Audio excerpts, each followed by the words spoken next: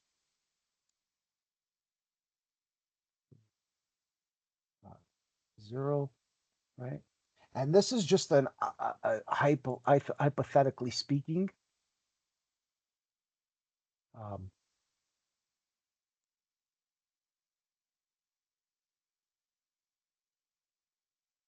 right?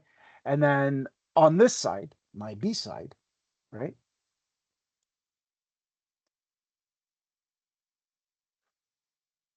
Okay, so I'm gonna do this instead. I'm not liking this. All right, so I'm gonna be going like this, and I'm going to click on here, and I should be my text box. All right, there we go. So I'm gonna make this a little bit bigger, and I'm going to left line that, and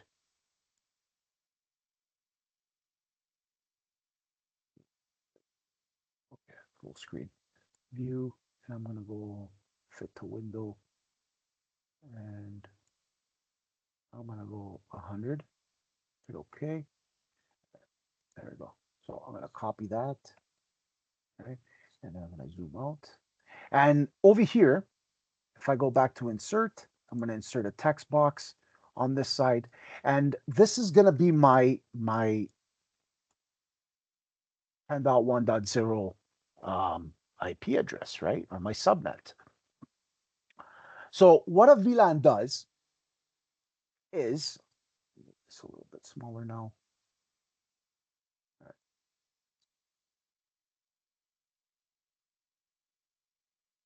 And I'm gonna move this to the side here. Okay.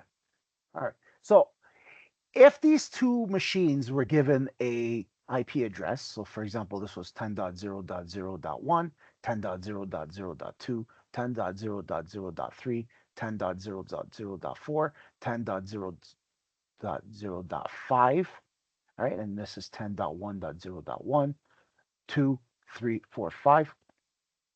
See if I can write this out. Insert text box, right? And I'm going to put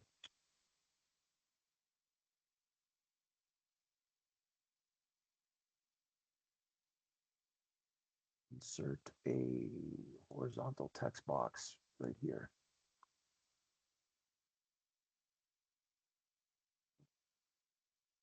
And this is going to be 10.0.0.1, right? And then there's going to be, which is, and this is our machine numbers, right? So this is going to be our machine numbers, right? And this is going to have up to 12 PC. So this is switch one, right? And this switch one is going to have a subnet of 10.0.0.0./8, right? So it's going to have 254 clients, right? So on our switch one, our VLAN A, right? Our ports 1 through 12 are going to be 10.0.1, right? Right now active, right? And then we'll have our 10.0.0.2. Then we'll have our 10.0.0.3, right, for our 5 machines. And then we'll have 10.0.0.4. And we'll have 10.0.0.5, right? And this is a .4, right? And these are going to be and this is, again, these are just PCs, right? So this is PC 5 or client 5, right? Just to get you an idea, our client. And this is what it looks like, client 5. This is client 1.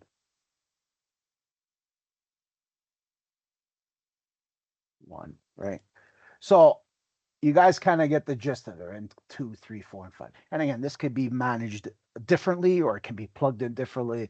Again, it can be, dynamically assigned, or it could be the wiring is the availability of wiring or availability of ports versus the number of the number the client was given, or the name of the client that was given, could change. It all depends on how it is. But we're doing this in alphabetical order, um, just to keep it uniform, uh, and so forth, right? So I'm going to keep this uniform, right? And this is going to be, all right, our sign for uniform, right?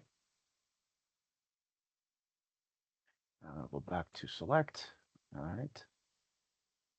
And I'm going to XV, and I'm going to go back to home, and I will go in here. So our switch one, right? Our switch one, so this is our switch one, has, right, our VLAN A, and our VLAN A has 12, right? So 7 that are unused, and 5 that are used to the clients. And in our VLAN, right? So our VLAN A have these 5 machines. Now,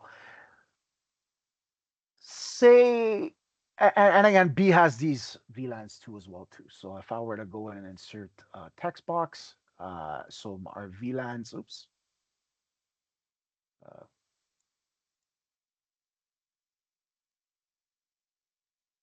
this is a little bit too much for me right now. Okay, there we go.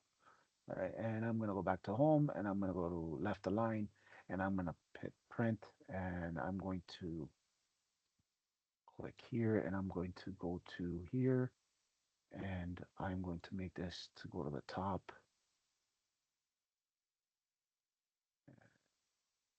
Again, right? And this one has 7 unavailable ports, right?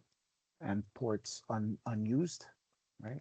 And that's 10.0.0.6, right? Sorry, 1.6, so 10.1.0.12, right?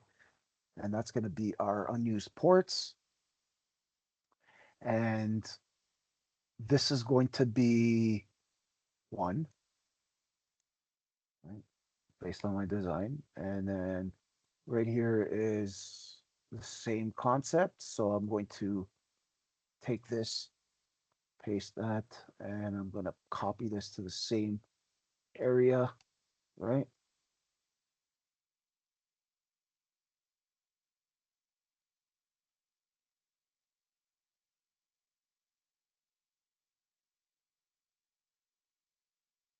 Okay.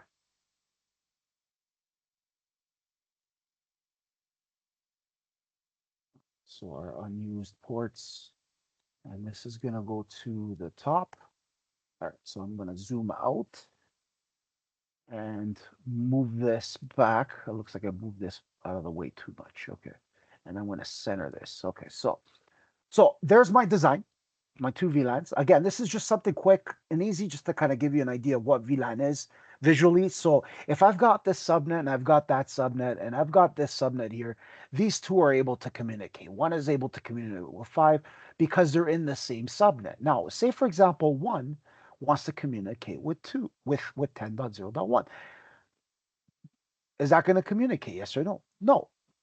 Why? Because they're a different subnet. Doesn't mean if they're on the same switch they're able to communicate with each other. If you are degrading the network or the virtual network, you're going to be degrading the LAN network as well too. So we are going to be degrading, our 12 and 12 ports for this VLAN into two VLANs. Again, I can segregate this a little bit more. I can say, port 6 to 9 is VLAN 2 or VLAN 3 or VLAN 4 or VLAN 5, right?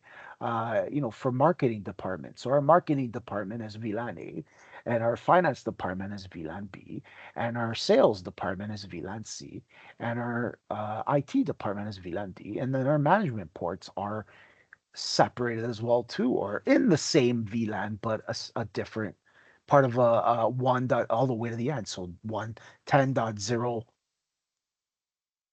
right, that's a 0 here at the bottom, right? I'd be using the last on the out of the 6 ports that are used. I could be using 10.0.0.0 for a management port, right? And again, this is all networking. Again, right? Like your network engineers and your network architect, I mean your network administrators or system admins that are familiar with this kind of stuff will have this already preset and pre-configured, right? So when we look at our data link layer, we're looking to network segment, and we're segmenting and broadcasting domain controls. We're also, handling MAC addresses, right? So our devices have MAC addresses. And then we look at our network 3, right? And this is a little bit of a design here for you guys. Uh, Hope you guys liked it. So that is, um, I'm going to make this, uh, okay. And I'm going to make this a little bigger. Okay. So this is going to be okay, there we go.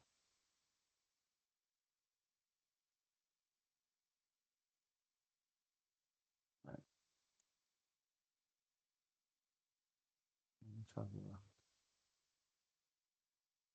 I just want you guys to see this. All right. And VLAN B, still in the same port switch. B, this is going to be 13 to 24, right? Ports 13 to 24, right?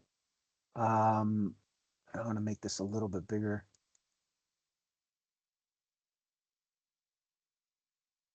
All right. Zoom out. Okay. And zoom back. Oh, and zoom back in. Okay. And then move this in here. And move this in. Oh, and move this, oh, and move this here for visibility. So I'm going to take a snapshot of this and I'm going to put this in my notes. Again, sorry about that. And this takes a little bit of time. Just remember, we have VLAN A and VLAN B. We have devices 1 through 5, and of again clients 1 through 5 in marketing, and clients B in finance that take up port.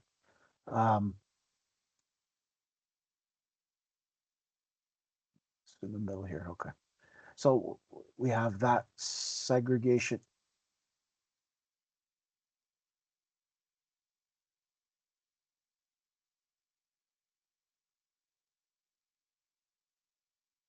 All right.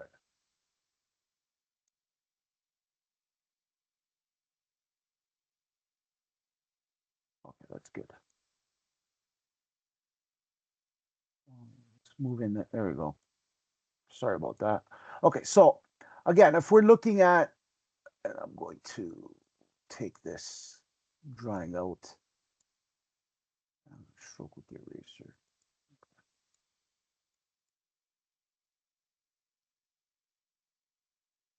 All right. All right, so I hope you guys get this. I'm not going to be drawing this again. Just make sure that you guys take advantage of it. And again, our SPF modules are our ISPs, right? They're routers, sorry, our to our routers, right? Or they'll cross connect, or gateways or whatever our ISP modules want to connect to.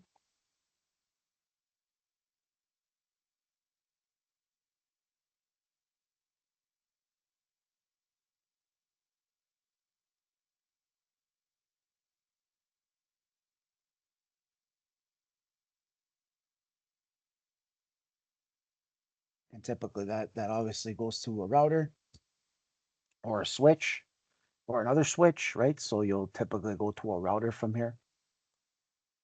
Uh, right? So this will go to a router that's highly available, or another router that's highly available, or another switch that's highly available, right? For redundancy, or for just for load balancing of these specific ports, right? Um, I'm going to take this picture again, and I'm going to copy that, and I'm going to minimize that, and I'm going to put it in our trusty, oh, slides. Oh, and talk about virtual LAN. I'm glad. Good. So you guys are able to now know a little bit about what VLAN is and how VLAN works, and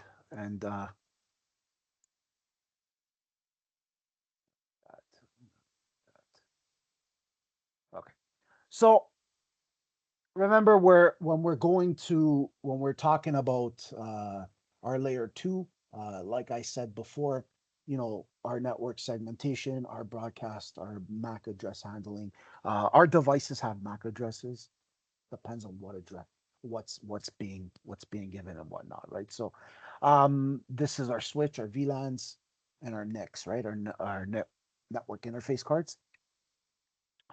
And these are basically you know installed, pre-installed, or we'd have to install them ourselves, right?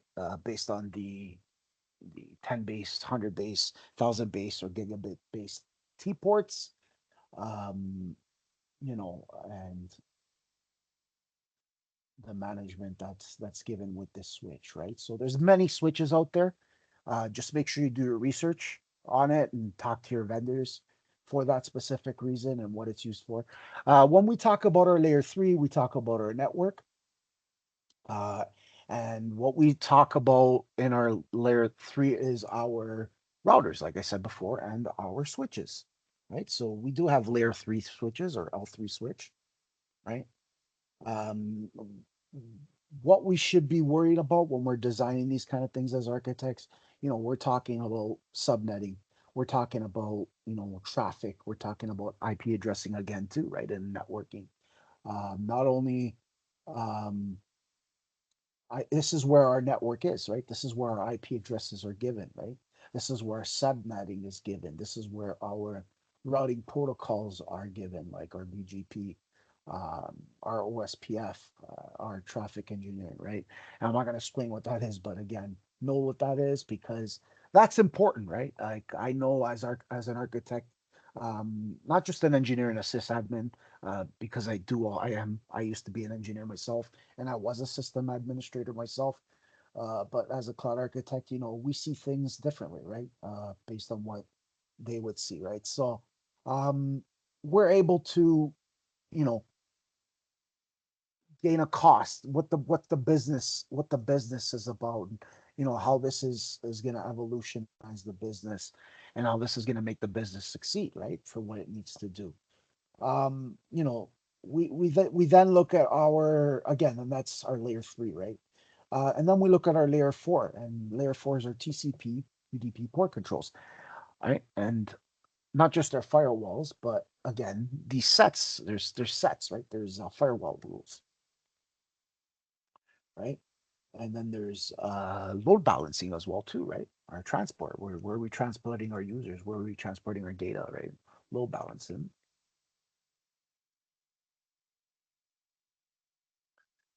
um, and QoS, right? So that's another type of uh,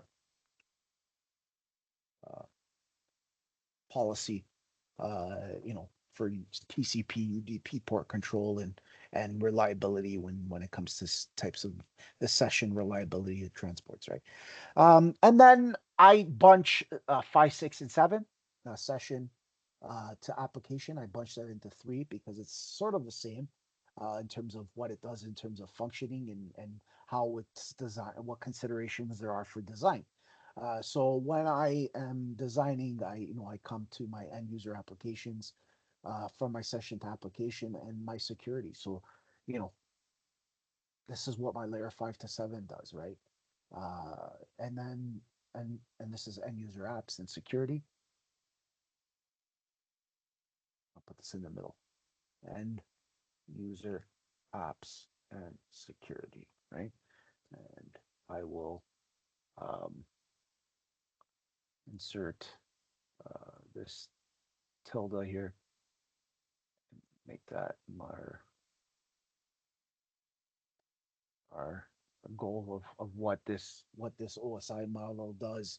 And when we're looking at it, specific designs that we can look at are IAM, identity access management, uh, application firewalls, you know, um, monitoring tools, right, that we can use in terms of our OSI model, and our SSL offloading, which is another one that rarely seen, but it is still used, right? Um, just remember, you know, our use case um, for design breaks down the complexity of different systems, uh, so that our teams can work together in parallel, like our security, our network, and our apps, those types of systems. It also enables plug and play, right, with other vendors that want to and their technologies.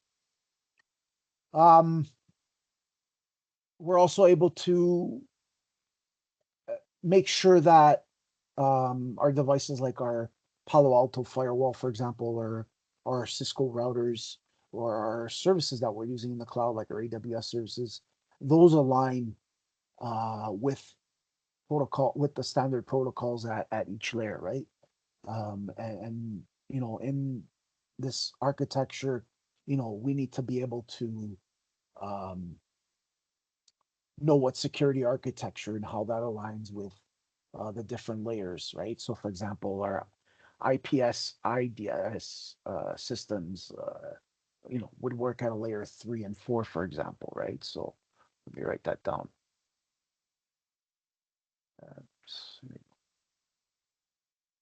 and we're looking at our routers and switches, right? So if I'm grabbing pen here, right?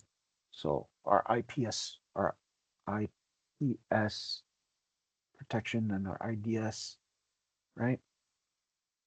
Will work at a layer 3 and 4, and our WAF, right, which is our web application uh, firewall, usually works at a layer 7, right? Oh,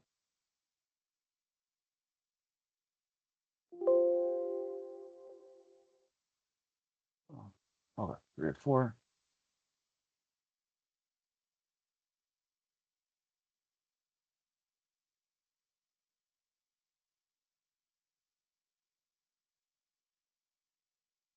And that application layer is our WAF, right? And our WAF application firewall. Okay, and again, we also plan uh, architecture. There's also a lot of cloud and hybrid planning, so we should be able to work with, um, in the cloud environment. Obviously, uh, we should be able to map out our virtual network components. So our NSGs, our network security groups, our transit gateways, and our VPCs, and that's from our physical devices and our logical devices, which is all software based in the cloud. Our data centers or networks are all software based, um, right? And then from our physical to our logical layers, right? So um, just remember that these are some use cases scenarios that we should be able to deal with at the layer 7 and at the layer 3 and 4, and what devices are available out there and the vendors that we're able to, use to ensure that those vendors align with what our standard protocols are, our business standards are, our business uh, goals, right? So, you know, this OSI model is important to understand, right? As architects, as engineers, and as system admins.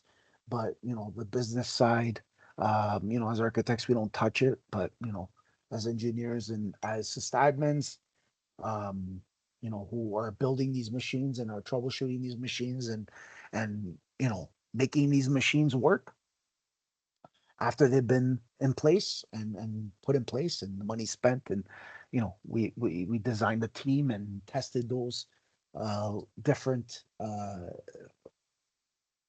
scenarios and mapped out our networks and our patterns and whatnot. um so you know this OSI will give us that structure to design it, and I use this all the time. It's always good in a pocketbook to have. Not a lot of people think about it. When you're going into a meeting or you're building out this proposal or request for a proposal, or you've got you've gone in for a project and you want to explain this certain stuff to people who don't know. You should be able to explain it. It's not easy to explain it to somebody who doesn't know, but you should be able to make this as easy as possible for them and give them all the information so that they're able to take it back as a pamphlet or even as an email, like a description of an email saying, hey, take this email after the meeting. This will tell you exactly, read it over, take your time, and ask questions, right? Or ask questions in between, just so that you're aware of how these things work and how these things are dealt with, right? And we are at an hour mark. Okay. So this is important for the OSI model, right? So understand what that means and how this works. So when we're looking at, I'm a network engineer now. What do I see? What do I like? What do I see? Like, if I'm a network engineer, and what do I do? Again, these 7 layers are important because, this network engineer will say, hey, you know, our physical layer. Okay, what's the hardware? What's the connection? Is it plugged in? Is the signal clean? So these are specific things that I would want to look at as a not just an architect, but as an engineer, right? And these are some tools, and I'm going to have this. I'm going to put this in here as a good read, because I want you guys to read this quickly. Um, Once I post it, you guys can pause this and take a look at it, because this is a great 1, 2, 3 chart. Like, very easy, very easy to read as a network engineer. And again, you should be able to um,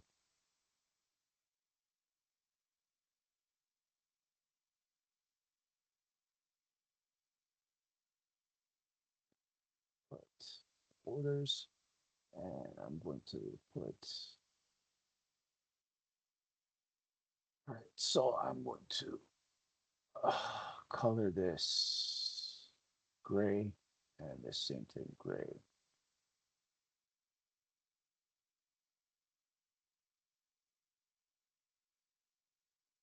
So again, take a look at this.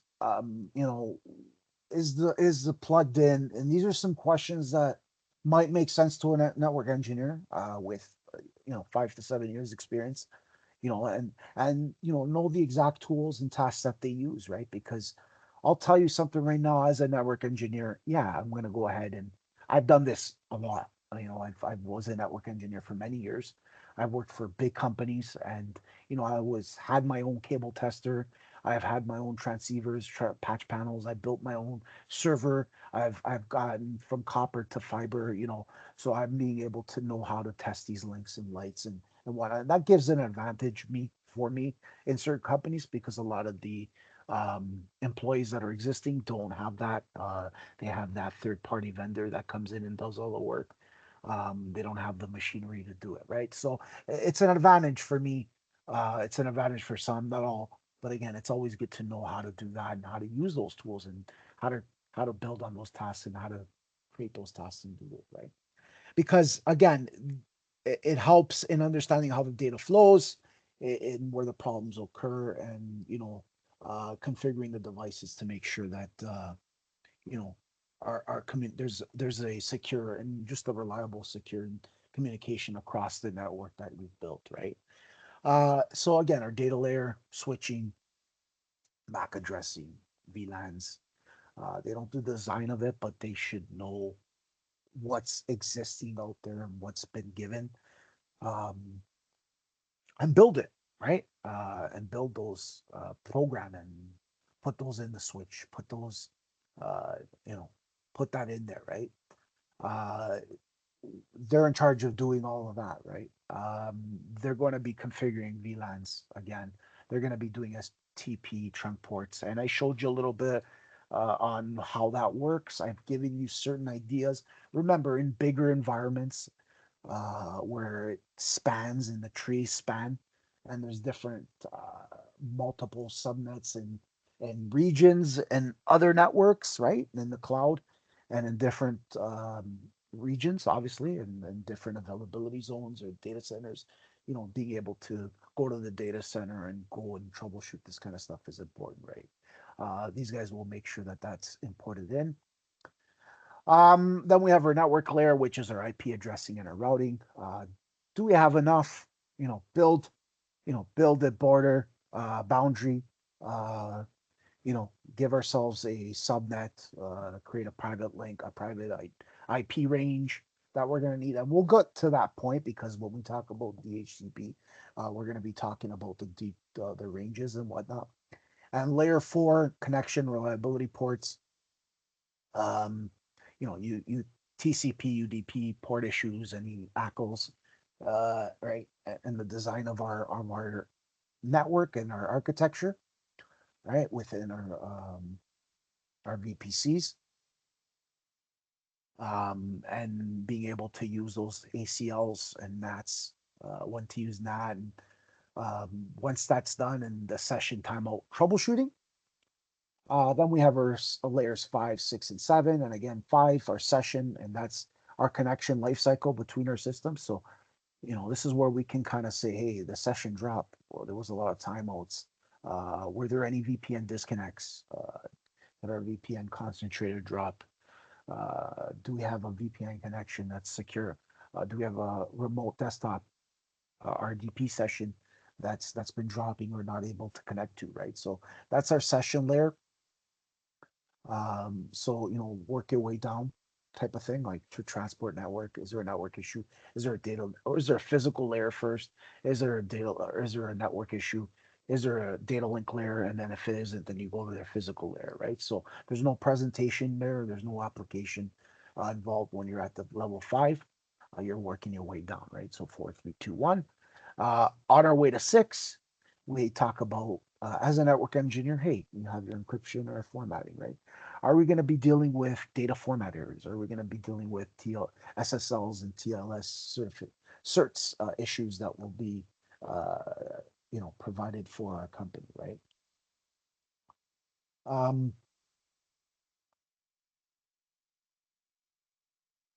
right, and our ACLs are layer 3 and 4, right? So as a network engineer, our ACLs are going to be layer 3 and 4. Our firewall rules by port are layer 4. As a network engineer, you'll be working with the different and implementing and designing some routing and switching based on your architectural designs or your architectural scopes from your architects, or work with your architects to get those designs done.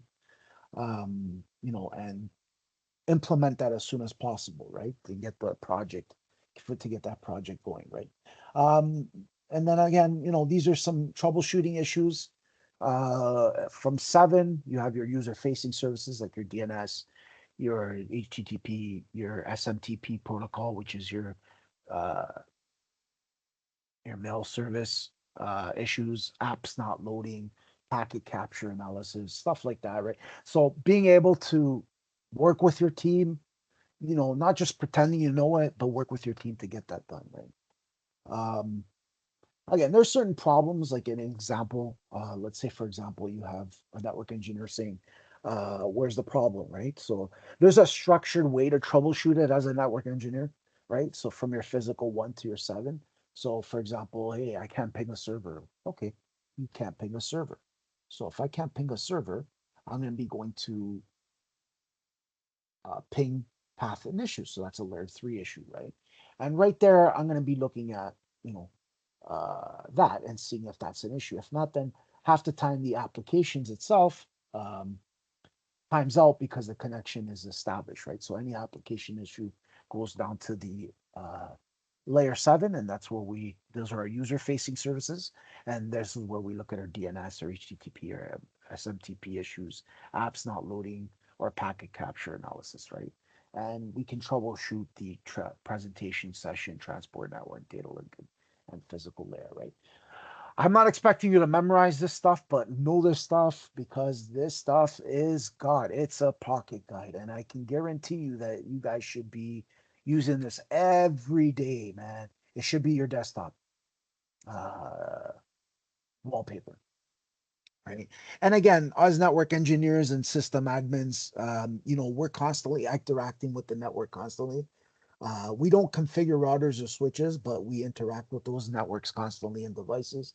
So we're basically in areas like, server connectivity, directory, app app delivery, troubleshooting a lot of stuff, and even remote access, right? So we're remoting it a lot. So as a system admin, again, what I see, what I do, we deal with NIC failures, cable issues, virtual machine, NIC assignments. This is what a system admin does. Uh, put this just below you. Oh, I want you guys to take a look. That's what the network engineer does. That's what I was talking about. My apologies. And I'm going to pop the system admin does.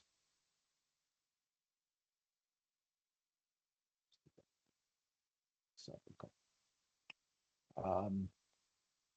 This is our system admin. Right? Again, teach its own. Every company is different. Every company builds differently. Every company works differently. You can work together with a lot of different developers and application developer teams to get the work that you need and to do the things that you're looking to do, right? And, uh,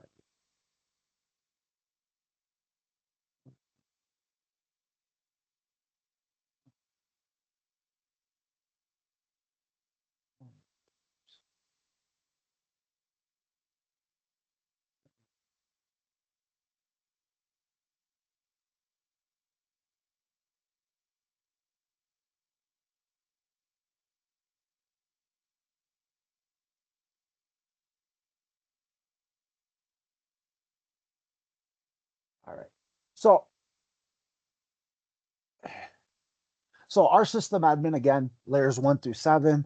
Our physical layer, our physical layer 1 is our physical hardware, and again, system administrators deal with the NIC failures, the cable issues, and work with the engineers. You know, to to to do most of the stuff that they need to do, right? So at a layer 1, obviously at a layer 1, I'm gonna have this backwards here, but anyway, so at a layer 1, again, we test the links. Is it plugged in? Is it a clean signal? And this is what a network engineer does. System admins, again, we're dealing with those NIC failures and cable issues. We have our VM virtual NIC assignments. So we see and do a lot. If a ping fails, okay, let's go to IP, right? That's because our server is unreachable. So using that, we're going to our layer 3, right? Again, which is our our as a network admin, we're going to be assigning static IPs, configuring default gateways, and checking subnet mismatches, right? Um,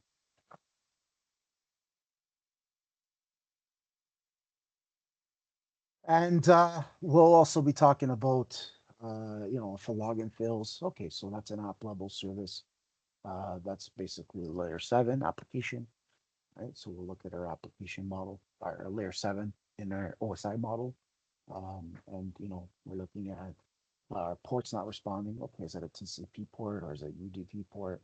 Or, let's check our transportation, right? In our firewall. That's what we're going to be using for that. So again, the OSI model, there's a list. Take a look at it. You guys can read up on that a little bit later. But again, our model here is to provide a map to understand where our server and our application communication might break down, right? So this will allow us as either a sysadmin to collaborate with our network and security teams, our network engineers, and our security analysts and engineers, and make sure that when we understand we're understanding all these 7 layers. Those 7 layers will help in our on-premises, our hybrid, or even our cloud environments, right? So it helps us deploy those services when we're going through. Um,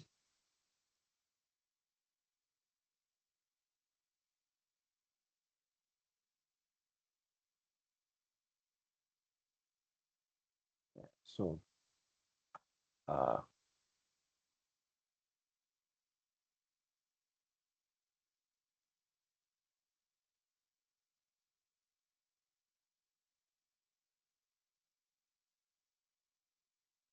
all right. So again, DHCP. So now that we know that our DHCP primarily operates at a layer 7, right? Our application layer, and that's important. Uh, it also leverages our network layer, which is our level layer 3 protocol, and that's just for its functionality and communication and IPAM. So DHCP itself in layer 7 is a protocol that manages IP addresses and other network configurations, right? It's an application level service because it's used by applications to get the necessary network information, right? DHCP layer 3, which is our network layer, uses IPs like uses protocols like IP, Internet Protocol, and it uses those IP protocols, Internet protocols, to send and receive messages, right, between the clients and the servers. So, for example, DHCP client uses IP addresses to broadcast requests for those DHCP services, and servers use IPs to respond to those requests, right? DHCP Windows Server features. This feature, as I think it should be done. So let's go back to. I'll get back to this in a second, but I just want to finish this because I'm going to end part two. So if I go to the server and I start the server, hopefully it finished, and we'll take a look at it now as it runs.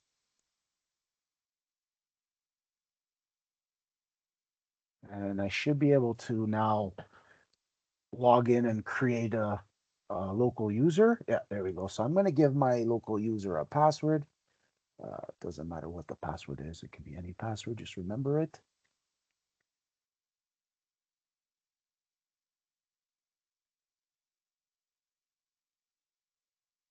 All right. So I'm going to hit finish. Make sure you don't forget it. So here is our server, Windows Server 2012 R2. And I'm going to now sign in with that machine.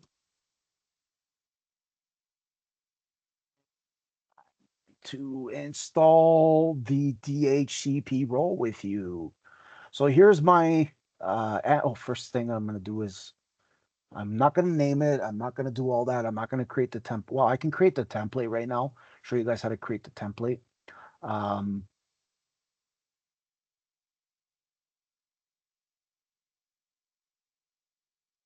and if I go to settings, I have VMnet. I will give it internet because I'm going to need it for a second. So I'm going to give it another network adapter, and I'm going to give it, since we're on the topics of VMnet, give it VMnet 8, which is internet. And I'm going to hit OK or not, right? And that also works. And I'm going to wait for the virtual machine state.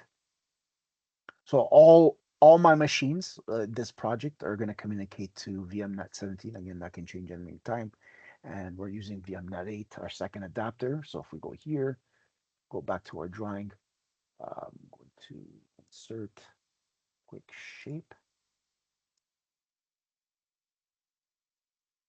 and make this smaller here.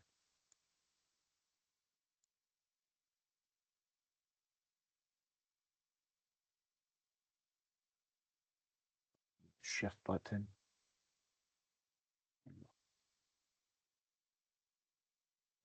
I'm going to duplicate that. I'm going to delete that now. Okay. And I'm going to move this here. I'm going to say that this is our Ethernet 0, which is our VMnet 17. And I'm going to go back here, draw, go back to select. And this is going to be VMnet or VLAN, let's say, for example, 17, right? And it's going to be static, no D, and this is going to be DHCP. Insert text box.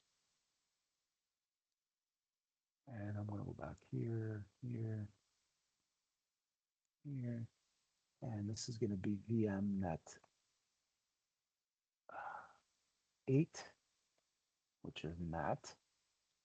And that's going to be dynamic assigned, right? Once our DHCP server is, right? And again, this is all going to communicate with each other. This will also have our ADDS and our DNS roles. Again, the template itself, right? Once that network is found from our second network card, I'm going to click yes. So that'll have our network. And we see that this is expired. So I'm going to run command prompt. And I'm going to rearm our license. And I'm going to restart the machine. But before I do that, I want to install VMware tools because that is important. And once that loads, there you go. I'm going to install it and I should be able to now, and then I should be able to reset it from there. So we'll wait for this installation to happen.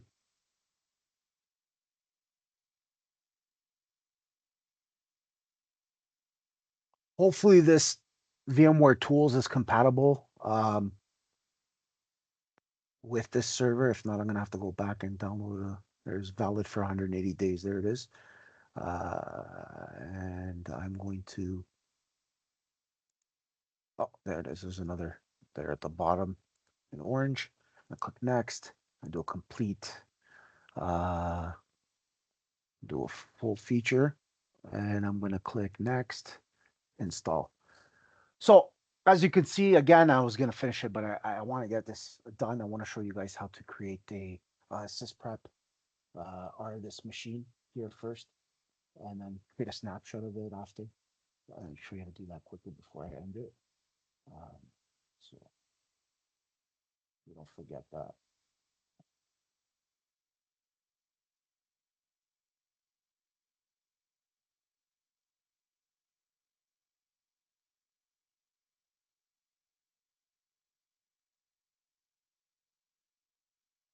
And I will restart. Yes.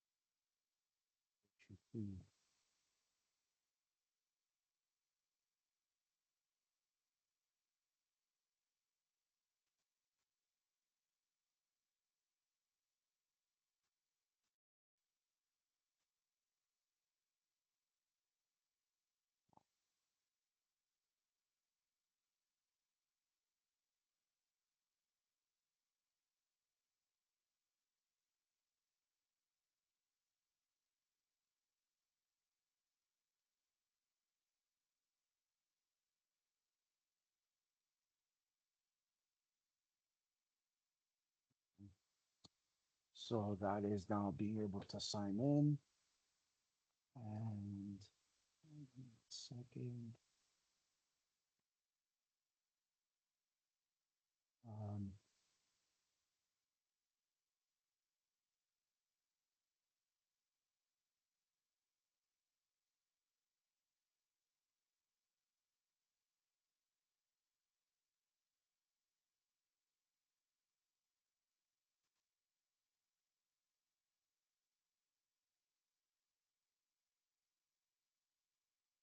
okay, all right. So, oh, what did I do here? Oh, okay. So I'm doing the control delete, and I'm gonna put my password in. Right. We typically have a password, class password, which is your first name, your last name, and the season and month and year. But again, it's totally up to you how you guys want to create it. You guys can use uh, some different applications. So VMware Tools has modified the user size settings. You must log off to apply these changes, close all applications, and click OK. So we're going to do that and sign back in as per VMware Tools.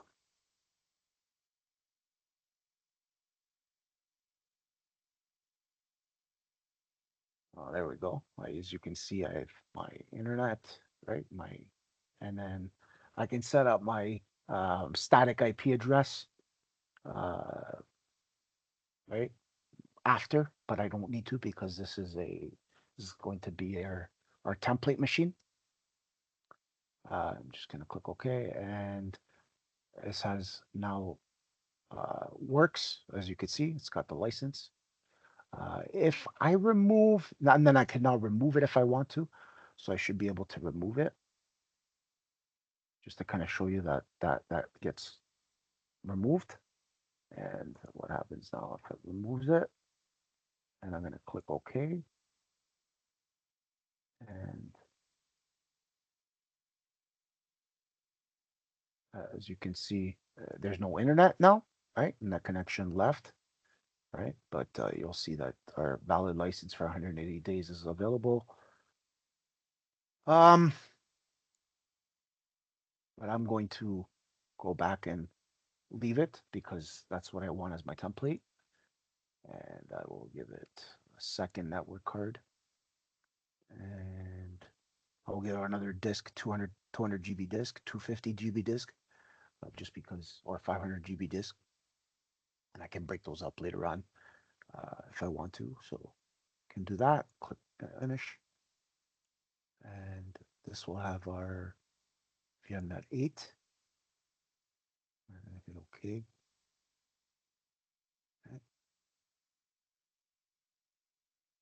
But I'm just going to leave it like this for now. Again, if this was a 32 or 64-bit, you can give it more memory. Our processor is based on what we talked about, where one VCP was enough. Um, we would add more, like I stated last time, if we would need to, or if it was application intensive, right? I would give it that second processor. In this case, I can always add more cores, right? If my big machine, for example, if this is going to act as my server, I can give it two processors, and I can give it, but I remember it all has to do with the licensing, right? So we'll do that. So in this machine, I'm going to create the template first, and I want to sysprep it. And this is how, uh, again, this is how we are going to create or do our sysprep. And again, we can make changes to this machine and give it the image. So I can install the VMware tools, which is what I already did. I could turn off the firewall policies. I can change the time zone. Again, I don't really need to, but again, it's up to you. I can enable shared folder. I can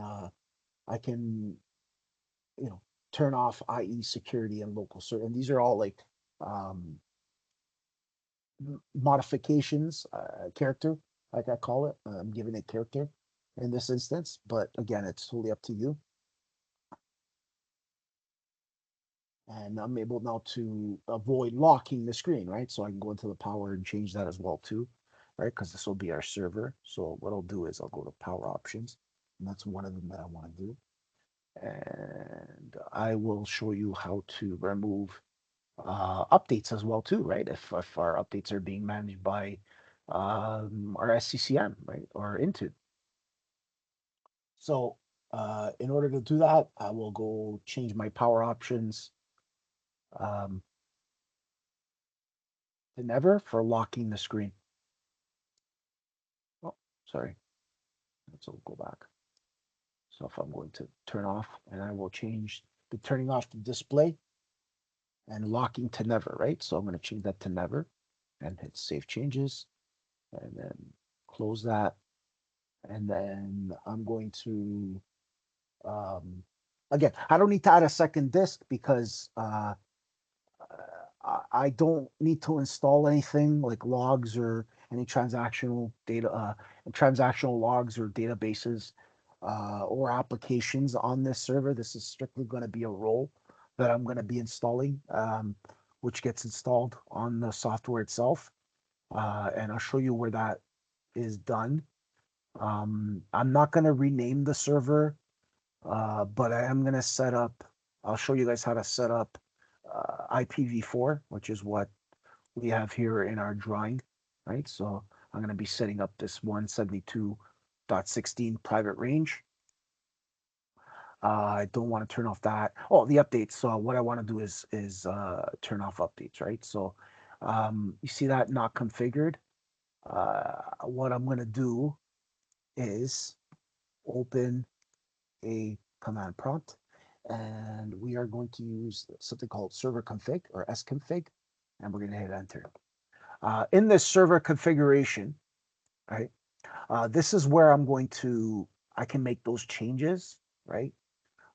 If this was a server core machine, but in our GUI, this is where I can make changes to the domain group, right? Add a local administrator, remote management, you know, uh, time and date, activations, et cetera, right? So this is where I'm going to make those changes for updates.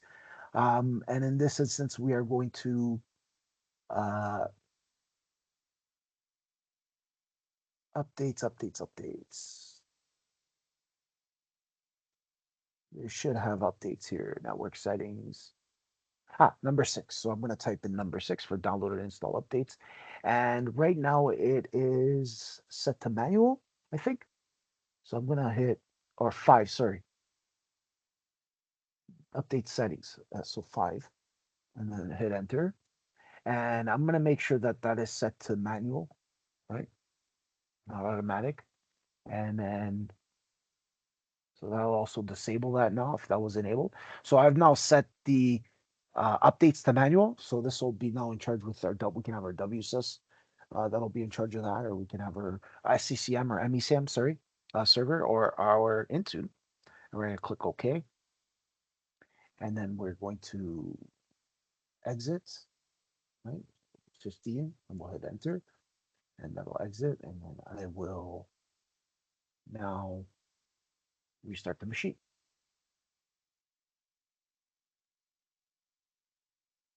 Give it 2 seconds. There you go. So that will restart the machine. And there you have it. So I've gone ahead and done that. I restarted the machine. I'm going to log in and show you guys how to run the final step, which is our sysprep. Show you guys how to do sysprep. Right? And this is our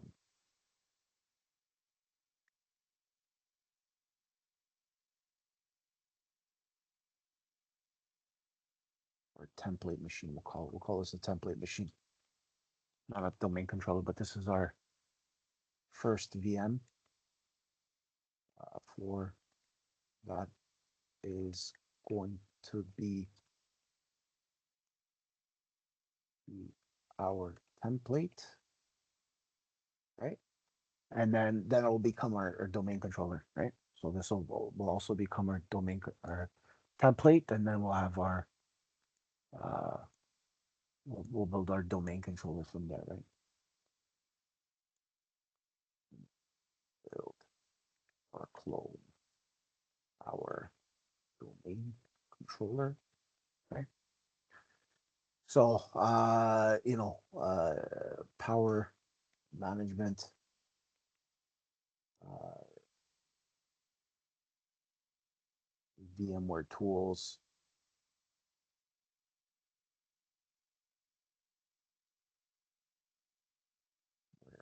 tools installation, um, create local admin account, and that's first.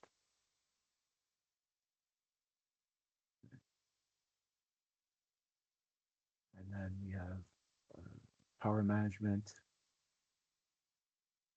right? Time zone, firewall, if we needed to turn that off, but we're not going to do that. Um, and then VMware tools,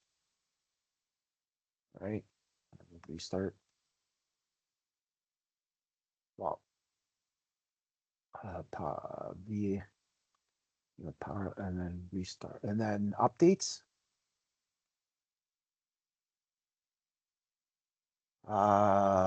Windows updates, which is a manual, which disables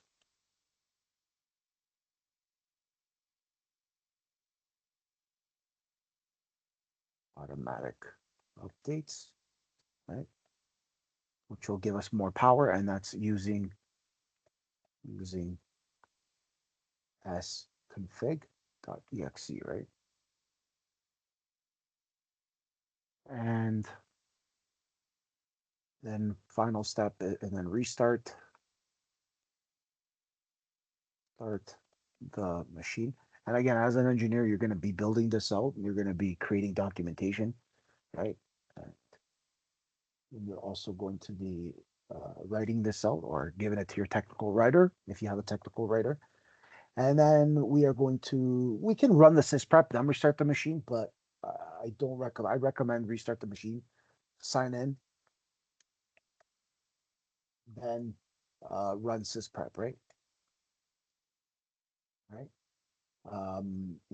Go to run, type sysprep. And again, you can build this out, right? Or have your technical writer build this out. Sysprep, right? And then keep OBE selected, right? And then you'll have we check mark, generalize, and then select shutdown, and then we'll click OK, right? And then basically that's when, and if we want to know what our SSID is, then our machine SID, our security identifier, we need to type in who am I /user. Um, and then once that's down, we should bring the uh, memory down to 4 MB, right? And then bring the memory or RAM marker from 4 GB to 4 MB. And that right there won't even start the machine, right? So you won't even be able to start the machine. That will be shut down forever, right? And cannot start up unless you provide more RAM, right? Right. So what do I mean by that? So if I'm going here, I'm going to my server 2012, I'm going to my settings, and in my settings, I'm going to memory. You see this marker here? This is going to go from down to 0.4, right? After I do the sysprep. So here you go. We're going to sysprep this machine. Log in.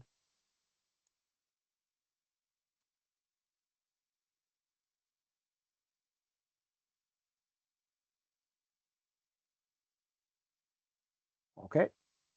And I'm going to go to right click here. I'm going to run. I'm going to type in the word sysprep. Enter.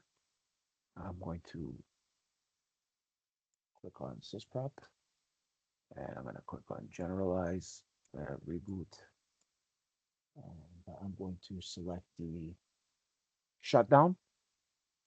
Oh, not reboot. I don't want to reboot. Shutdown. Then hit OK. And this will sysprep my machines. And that way I can create my clones after, right? And this will give me my SSIDs now when I type in who am I user. So even if I go to type in who am I /user, this will give me my SSID, right? So this is important uh, information for me. This will be my security identifier. Put this in here. So this will now shut it down. Once this shuts down, I can move the marker down and rename this to template. Oh, that's already template, right? But this will be my template. So I'll go to processors, RAM, and then I will move my marker from 4 MB to 4 MB, and then I'll click OK. And I won't be able to turn this power on. I won't even be able to power this on. So even if I wanted to power it on, it won't work. And you'll see that it won't work. There you go. So it'll tell us that I need a minimum to move from EFI firmware, which requires a minimum of 96 megabytes. So please increase the virtual machine memory and try again. So this machine is completely off. and ready to go and be used as a template. Um, if I'm creating a clone now, I then right click here, go to manage, and then I just click clone, click next, and this will be the current state that the virtual, and I'll create a full clone, and I will give it a clone of, right? So this won't be a template anymore. This will be 01201, right? What did I name it? I gave it my name here. This will be server 01 and the date, right?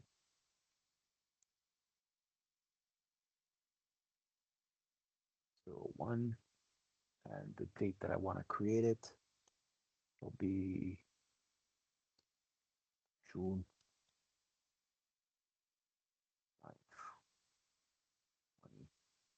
25. Okay.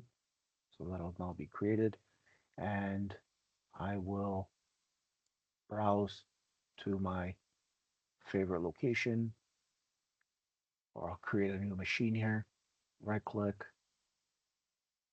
and I will give it a new folder, and I will call this Win Server 2012 R2, today's date. All right, enter. Copy the folder. Make sure that it's named. I'm going to hit OK.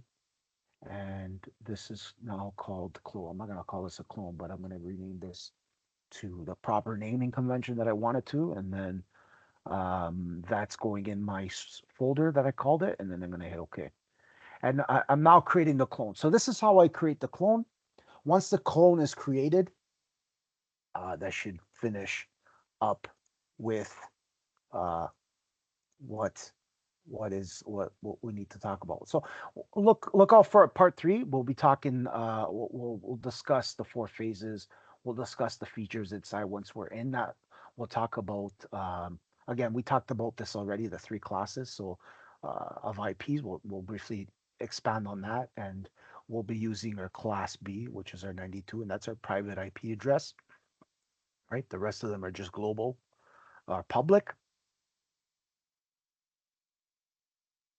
or public. Right? And those are routable on the global internet. And we'll also talk about scope, range, and super scope, right? Because our 2 machines, we'll have those 2 machines ready to go, and I'll show you how to go with that. And that's going to be part of our part 3. And if we can get to it, we'll also talk about exclusion and delay range, okay? So we'll wait for this machine to finish. And once that's done, we'll end the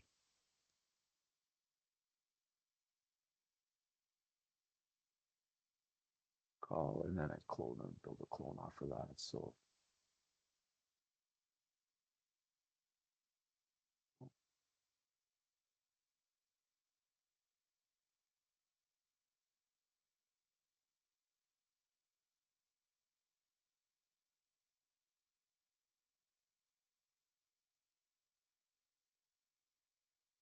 template. Just remember, right, when we're building it, we need to move the RAM marker from 4 MB to 4 GB, right? So, and then turn on machine, right?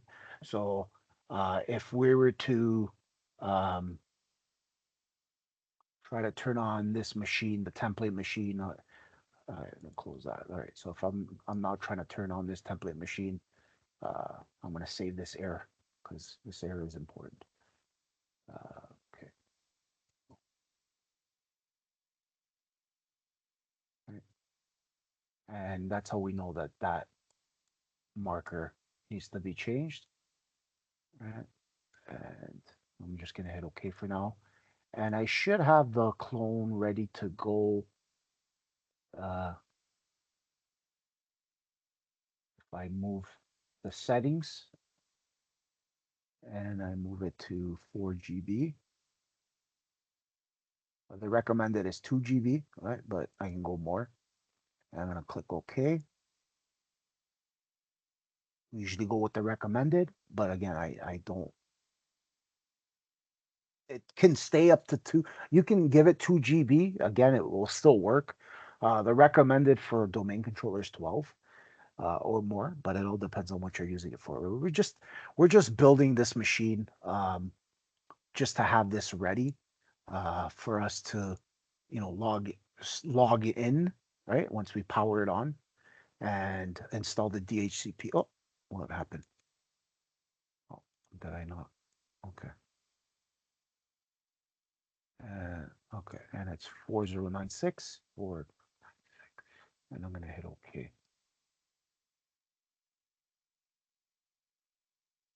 There you go. I should be able to power that on. And this is 4G. No, this should not be 4 GB. This should be.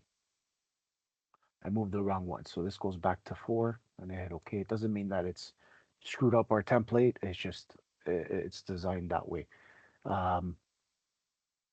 So this is 4 MB, good, and then this is 4 GB, right? So I'm now going to power on this machine, and you should be able to log in.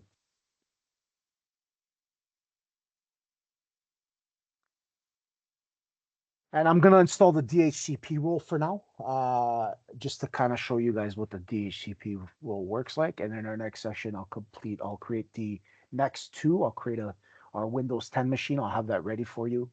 I think I have one already done from before. So if I power this on, okay, I have to look for one. I might not have it. Um, look for it. I'll have to look for it.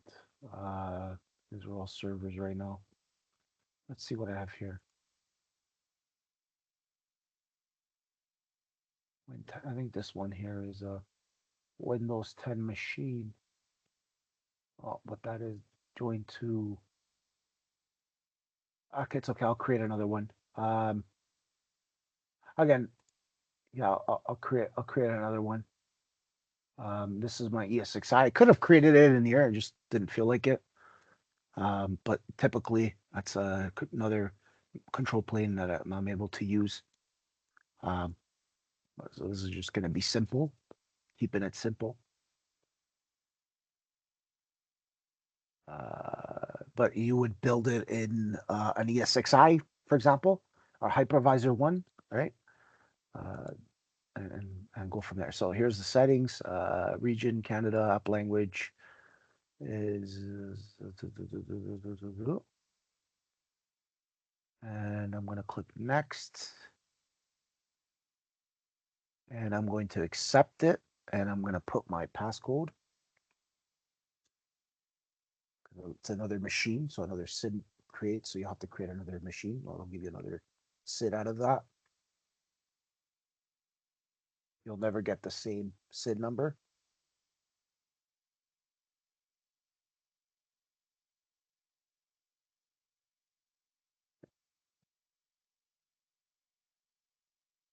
And there you have it, guys. Our first server is complete. Our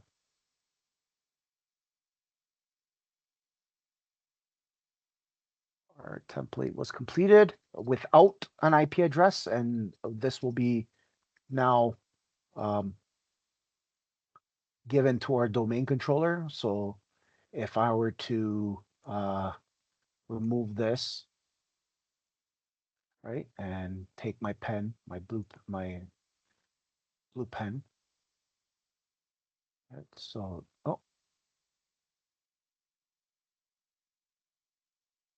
right, so if this was our first machine, you know, our first machine would have this as a donut, and I will give it a second machine now. And if I were to give it, oh, Oops. And if I will put this here, right?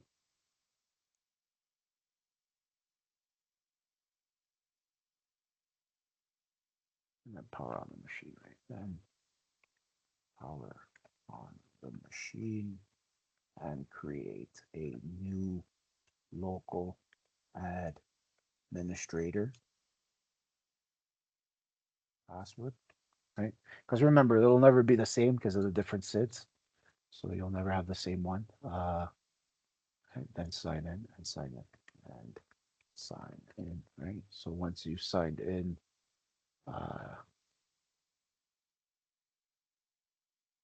you should be good to go. That new password.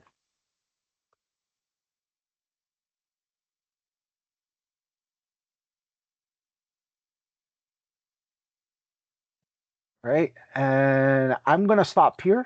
I have internet. Yeah, there you go. I'm not gonna do anything else right now.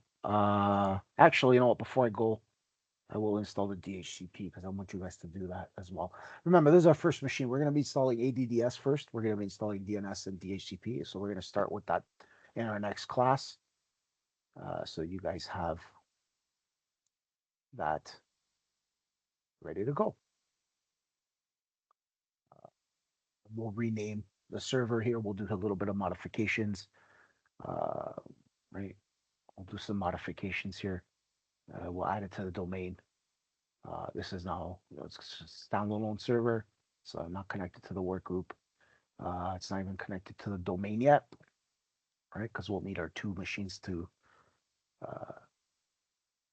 go to the domain.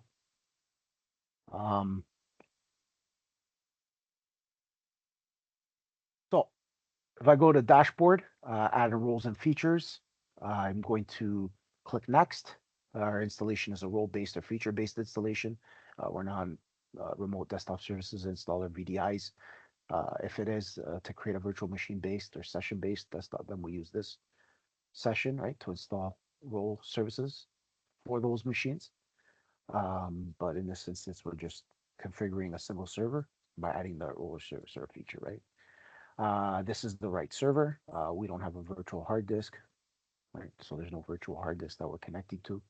Um, we don't need to do that from a data store runtime. They're from another drive, right?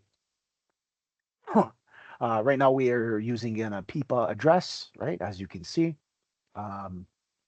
And a PIPA address is automatic private IP addressing, typically with a /16 subnet. That's when the device has no static IP. So right now we don't have a static IP, and we're connecting with a local DHCP. And you'll see the second address here. That's basically our DHCP from our net. It's just a DHCP that's giving us internet from our virtual network, right? So you'll notice that. It found that PC, make sure that it's highlighted, then click next. So we're going to be installing our DHCP server. I'm not going to do the DNS or ADDS. I'm going to do that after. I just want you guys to have this ready to go, or have this on your second clone, your template, if you guys want to create that. I want you guys to send me pictures, okay? Features. So they're saying that the validation found problems. Let's just continue. We're going to click next. There's nothing else that needs to be installed. I will not. Well, I can install the IPAM if I want. It's totally up to you. You don't have to, but again, we can just to add it for failover. But I won't be doing anything on that because this is not what the video is about. So, which was not domain joined is not recommended. Yeah, we know we haven't created the domain yet, so we're just gonna hit continue. There's nothing else that I want to message queue. No, we're not doing message queue. We're not installing the net features. Anything DNS related. I think that's it for now. We're just gonna click next. Next. Restart it.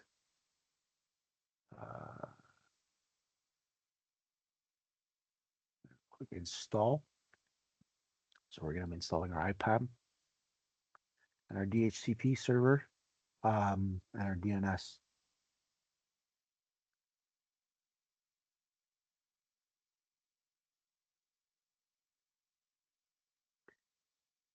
Right. So remember, our APIPA is when the device has no static IP and connects with the local DHCP, right? So um, that's because there's no static. It's on a virtual network with no static IP number. So once we give that IP, it should work. There are ways to install this manually. Again, it's a Windows feature, right? So I'd use the Windows feature tab, right? And then I can install, for example, install the IPAM here, right? So I would install IPAM or say IPAM, right? And then include the management tools, right? Include management tools, right? And as administrator, and then I would hit enter, right? So that would install it for me uh, right away. That's another way I can do that. Close that. And there's my IPAM feature, right? That's ready to start, right? With provisioning the IPAM server and connecting to the IPAM server and provisioning. So this is another session, but if we can get enough time on this, I'd love to talk to you guys about IPAM and how IPAM works. But we're just going to leave this for now. And we're going to look at the yellow check mark, and we are going to restart the machine first. So we're starting the machine. Okay. Once that machine starts, um,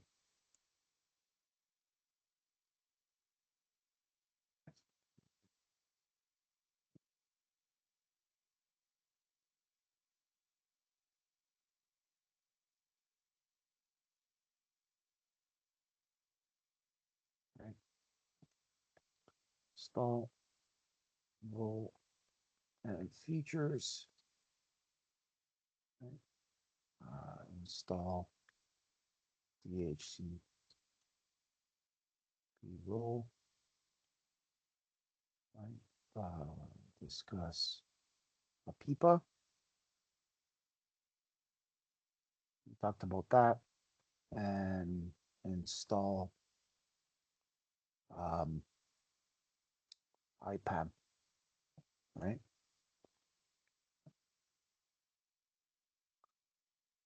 I'm going to sign in, and we're at the 2-hour mark. I think that was enough for now. I think we're done with this one. I'm going to cut this off, part 2, and then I'll go back to the part 3.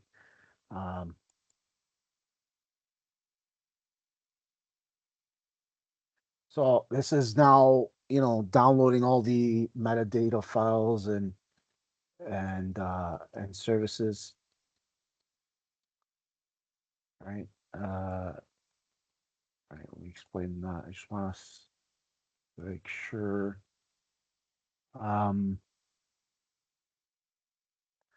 DHCP role and then features the IPAM, right? Yeah.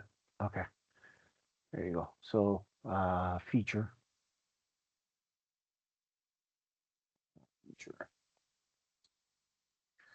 right?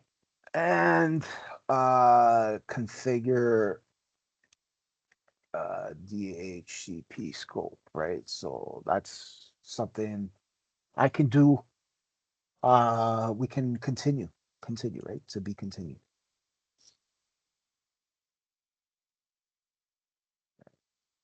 I want you guys to once you log in, we're not going to complete the DHCP configuration.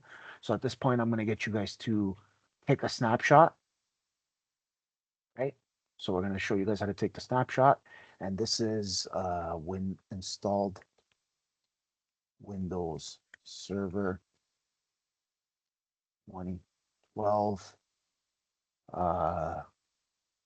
local admin created uh,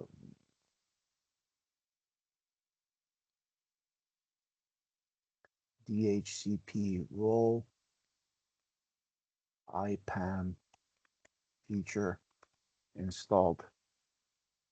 Only CP role installed. Only and um, no host name given, no static IP given, um, no domain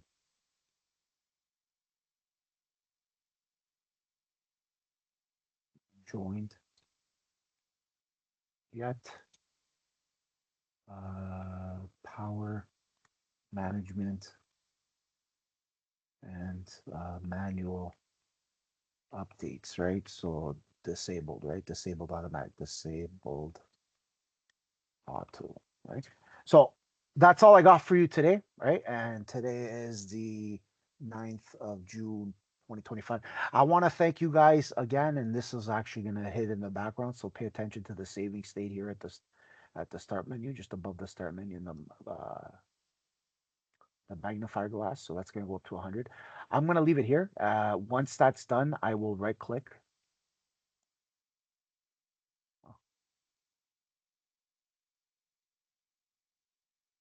Right? Go to power and suspend the guest, right? So I'm not going to suspend the guest yet. So once the saving state's done, I'm going to suspend that guest. I want to thank you guys again for joining. Have yourself a great week.